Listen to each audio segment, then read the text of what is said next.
Hello बच्चों, कैसे हैं आप लोग। मैं उम्मीद करता हूं कि आप लोग पढ़ाई लिखाई बढ़िया तरीका से कर रहे होंगे और मस्त एंड जबरदस्त होंगे। चलिए, आज हम सर्वनाम लेकर आए हुए हैं जो कि ये पार्ट 2 वीडियो है। इसी चैनल के माध्यम से आप लोग को पार्ट 1 वीडियो चढ़ा दिया गया है। जो जो बच्चे उस वीडियो को नहीं देखे हैं उस वीडियो को जाकर देखिए। और ये मेरा सेकेंड वीडियो है, इसमें आपको सर्वनाम को पूरी तरीका से हम कंप्लीट कर देंगे, यानी द एंड कर देंगे। समझ गए ना। चलिए, तो हम सर्वनाम को इतना बेहतरीन से पढ़ा रहे हैं, इतने टॉपिक कंटेंट के साथ इसको हम पढ़ा रहे हैं कि आपको दोबारा वीडियो देखने की जरूरत नहीं है, आना किसी और का वीडियो देखने की जरूरत नहीं है। पढ़ाते पढ़ाते हमको इतना लगाव हो गया है, इतना लगाव हो गया है कि क्या कहें। हम तो सोच रहे थे कुछ इसके बारे में गुनगुना दें। समझ गए हैं। चलिए सुनिए लिए। देखिए, कहता क्या, हम कहते हैं कि इतना मैं चाहूं तुझे कोई किसी को न चाहे। ये होता है पढ़ाई का जज्बा। यानी किसी चीज से इतना लगाव कर लीजिए ना कि उसको जाने के बाद, आने के बाद गम ही गम हो। समझ गए ना। चलिए, तो हम सर्वनाम के तरफ बढ़ते हैं और सर्वनाम से हमें लगाव हो गया। सर्वनाम को हंसते हंसाते आप लोग के बीच पढ़ाते हैं। चलिए, हम सर्वनाम को पहले डिफिनेशन बता दिए थे, उसके बाद सर्वनाम का एक पुरुषवाचक सर्वनाम जो था उसको भी हम बता दिए थे। सर्वनाम जो था बाबू, सर्वनाम किसे कहते हैं, उस फर्स्ट वाला वीडियो में हम डिफिनेशन बताए थे कि जो संज्ञा के बदले में आता है उसे हम सर्वनाम कहते हैं। उसे क्या कहते हैं? सर्वनाम कहते हैं। सर्वनाम को भेद जब हम जानते हैं तो सर्वनाम का 6 भेद होता है, जो कि आप लोग को हम पिछले ही वीडियो में बताए थे, फिर भी हम बता देते हैं। सर्वनाम का 6 भेद होता है। एक होता है पुरुषवाचक सर्वनाम, दूसरा होता है निश्चयवाचक सर्वनाम, तीसरा होता है अनिश्चयवाचक सर्वनाम, चौथा होता है संबंधवाचक सर्वनाम, पांचवा होता है निजवाचक सर्वनाम और छठा होता है प्रश्नवाचक सर्वनाम। जो कि छठा नहीं लिखे हैं, इसी वीडियो के माध्यम से आपको देखने को वो मिल जाएगा। टेंशन नहीं लीजिए, शांतिपूर्वक वीडियो को मेरा देखिए। चलिए, तो हम आते हैं पुरुषवाचक सर्वनाम को हम डिफिनेशन बता दिए थे। अब हम आते हैं निश्चयवाचक सर्वनाम किसे कहते हैं। निश्चयवाचक सर्वनाम किसे कहते हैं, तो इसके बारे में हम लोग जानते हैं। देखिए, निश्चयवाचक सर्वनाम का मतलब होता है निश्चयवाचक सर्वनाम का मतलब होता है निश्चित। निश्चित क्या होता है? निश्चित। और निश्चित का मतलब हुआ कि अगर कोई व्यक्ति वहां पे खड़ा है या कोई भी वस्तु रखा हुआ है तो उसको सीधा संकेत करेंगे, उसको सीधा संकेत करेंगे। जैसे कह सकते हैं कि यह मार्कर है, तो ये मार्कर मेरे पास है तभी हम बोल रहे हैं कि यह मार्कर है। जैसे वहां वहां लड़का है, वह लड़का है, यानी वहां लड़का है तभी हम कह सकते हैं कि वहां लड़का है। अगर नहीं रहता तो हम नहीं कह सकते हैं कि वहां लड़का है। ठीक है, हम कंफर्म है अपने आप में, हम निश्चित है कि वहां लड़का है। यह पानी है, यह पानी है। अगर हम बोतल लिए हुए हाथ में तो हम इसके बारे में कह सकते हैं कि यह बोतल है। तो बोतल को हम लिए हुए हैं, बोतल को हम आप लोग को बीच दिखा रहे हैं, तभी ना हम कह सकते हैं कि यह बोतल है। यानी कि इसमें निश्चितता का बोध हो रहा है, निश्चित का बोध हो रहा है। यही क्या कहलाता है? निश्चितवाचक सर्वनाम कहलाता है। बहुत गर्मी है बाबू।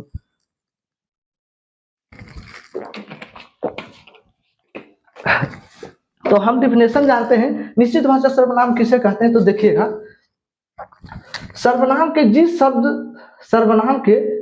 शब्द से निश्चित का बोध हो उसे निश्चितवाचक सर्वनाम कहते हैं। सर्वनाम के जिस शब्द से निश्चित का बोध हो, निश्चित मतलब कंफर्म का बोध हो, उसे क्या कहते हैं? निश्चितवाचक सर्वनाम कहते हैं। जैसे यह, वह, वे, ये।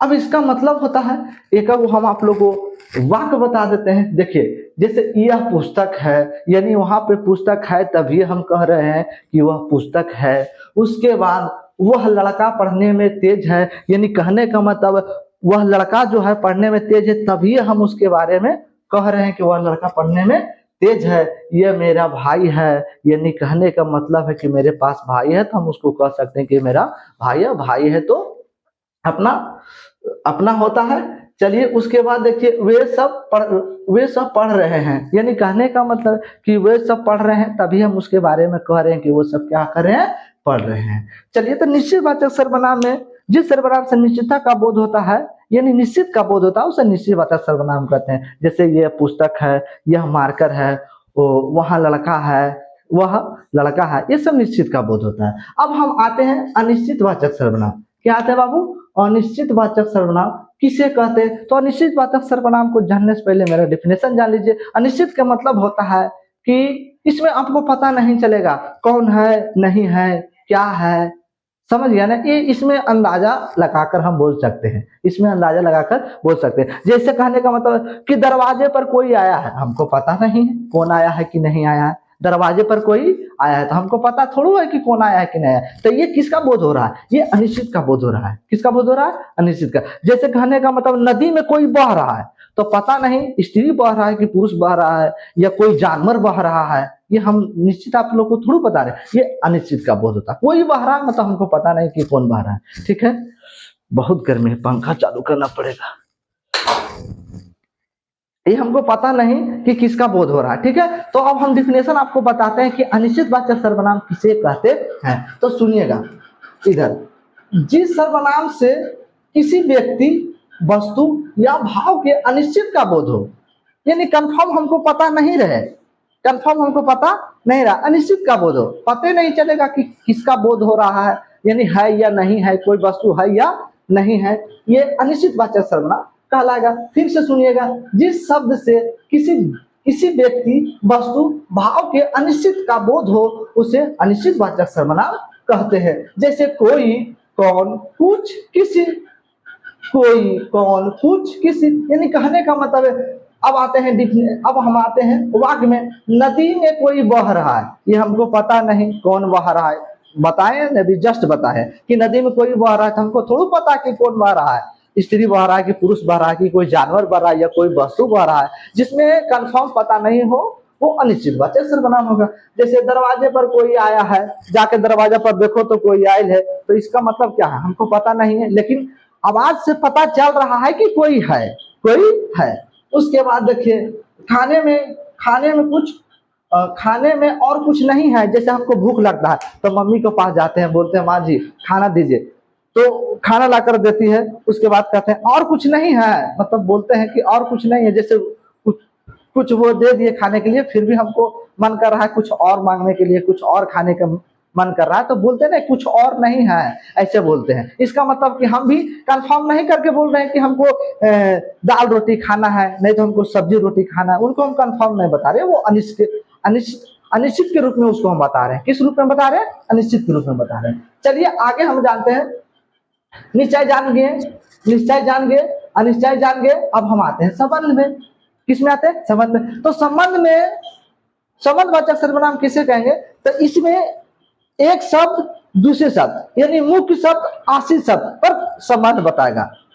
मुख्य शब्द जो रहेगा वो आश्रित शब्द से क्या बताएगा? संबंध बताएगा, यानी इसमें शब्दों का संबंध होगा, इसमें शब्दों का संबंध होगा, उसे क्या कहेंगे? संबंधवाचक सर्वनाम कहेंगे। चलिए डिफिनेशन आप लोगों को भी एक बार हम पढ़ के बता देते हैं। देखिए, जो सर्वनाम प्रधान वाक्य यानी मुख्य वाक्य और आश्रित वाक्य में संबंध जोड़ता है, उसे संबंधवाचक। जो सर्वनाम प्रधान वाक्य और आश्रित वाक्य में संबंध जोड़ता है, उसे संबंधवाचक सर्वनाम कहते हैं। यानी कहने का मतलब है कि जो सर्वनाम प्रधान वाक्य से लेकर आश्रित वाक्य के बीच में संबंध जोड़ता है, उसे संबंधवाचक सर्वनाम कहते हैं। जैसे कहने का मतलब यहाँ आइए, जैसे जो सोएगा सो खोएगा, जो सोएगा सो खोएगा। तो देखिए, ये हो गया आपको प्रधान वाक्य, आइए हो जाएगा आपका आश्रित वाक्य। अब जो सोएगा और सोने का आश्रित खोने से है, सोने का आश्रित किससे है? खोने से। तो देखिए जो देखिए आई सो देखिए, तो जो सोएगा सो खोएगा, यानी कहने का मतलब सो का संबंध सो से है, जो का संबंध किससे है? सो से है।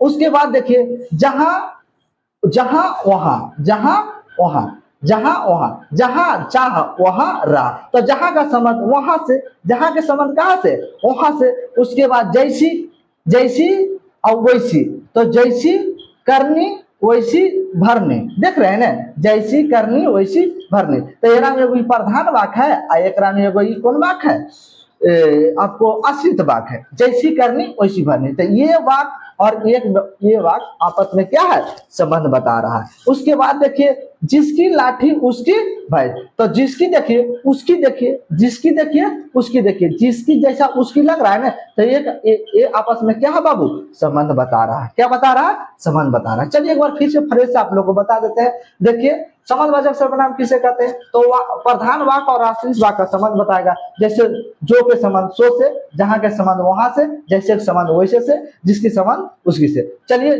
जो सोएगा सो खोएगा, जहां चाह वहां रहा, जैसी करनी वैसी भरनी, जिसकी लाठी उसकी भैंस।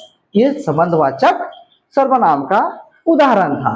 अब हम आते हैं निजवाचक सर्वनाम किसे कहते हैं। तो निजवाचक सर्वनाम में निजता का बोध होता है, यानी अपनापन का बोध होता है। किसका बोध होता है, अपनापन का बोध होता है, इतना जान लीजिए। तो देखिए जहां निज, निज मतलब स्वयं, जहां निज मतलब स्वयं, तो जहां निज यानी स्वयं का बोध हो उसे निजवाचक सर्वनाम कहते हैं। उसे क्या कहते हैं, निजवाचक सर्वनाम कहते हैं। जैसे मैं अपने आप चला जाऊंगा, यानी कहने का मतलब हमको जाने का किसी का सहारा नहीं चाहिए, हम अपने आप जाने का ताकत रखते हैं, यानी हम अपने आप चलने का ताकत रखते हैं, हम खुद स्वयं चलने का ताकत रखते हैं, हमको किसी का सहारा नहीं चाहिए। उसके बाद देखिए, आप अपना काम स्वयं करते हैं, आप जो अपना काम करें वो स्वयं करें, वो किसी से मतलब नहीं है। आप अपना काम करते हैं तो किसी को नहीं बुला रहे हैं, इसका मतलब आप निजवाचक सर्वनाम में है, यानी आप अपने आप पे डिपेंडेंट है।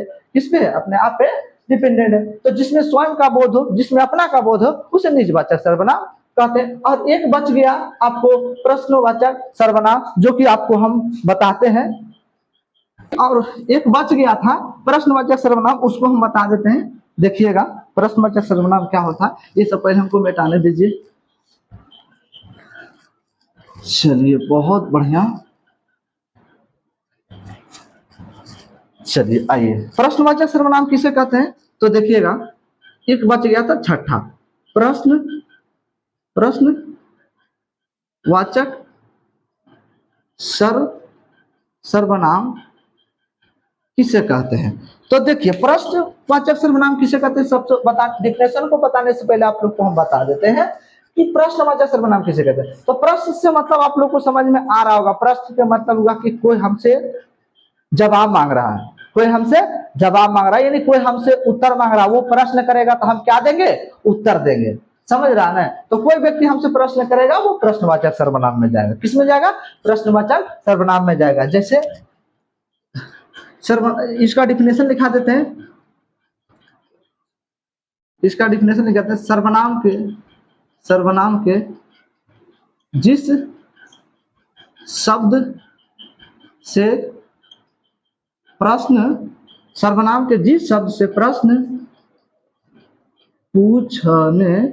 पूछने का बोध हो उसे प्रश्न उसे प्रश्नवाचक सर्वनाम कहते हैं। उसे प्रश्नवाचक सर्वनाम कहते हैं। देखिए प्रश्नवाचक सर्वनाम का डिफिनेशन एक बार फिर से पढ़ लीजिएगा। सर्वनाम के जिस शब्द से प्रश्न पूछने का बोध हो उसे प्रश्नवाचक सर्वनाम कहते हैं। जैसे में आइए, जैसे हम आपको बताते हैं, जैसे मैं तुम कौन हो, देखिए प्रश्न पूछ रहे हैं ना, तुम कौन हो, तो आप बताइएगा कि मैं विद्यार्थी हूँ, मैं कलाकार हूँ, ठीक है। उसके बाद आप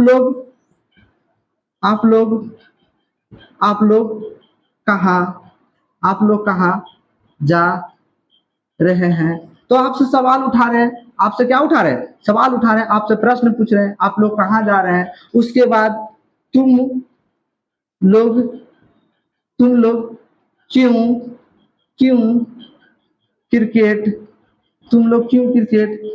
खेलते हो, तुम लोग क्यों क्रिकेट खेलते हो। तो ये तीनों वाक्य में क्या आपको दिखाई दे रहा है, प्रश्न पूछने का, क्यों, कहा, कौन, ये सब क्या है, प्रश्नवाचक शब्द है। इसी को हम लोग क्या कहते हैं, प्रश्नवाचक सर्वनाम कहते हैं। जिससे प्रश्न पूछने का बोध उसे प्रश्नवाचक सर्वनाम कहते हैं। जैसे तुम कौन हो, आप लोग कहाँ जा रहे हैं, तुम लोग क्यों क्रिकेट खेलते हो। आपसे हम क्या किए, तीनों क्वेश्चन में हम, तीनों उदाहरण में क्या पूछ रहे हैं, आपसे क्वेश्चन पूछ रहे हैं। अब आप इसका जवाब दीजिएगा, तो जिसमें जवाब दही होगा वो प्रश्नवाचक सर्वनाम होगा। ठीक है, और तो ठीक है, यहाँ पे सर्वनाम खत्म होता है।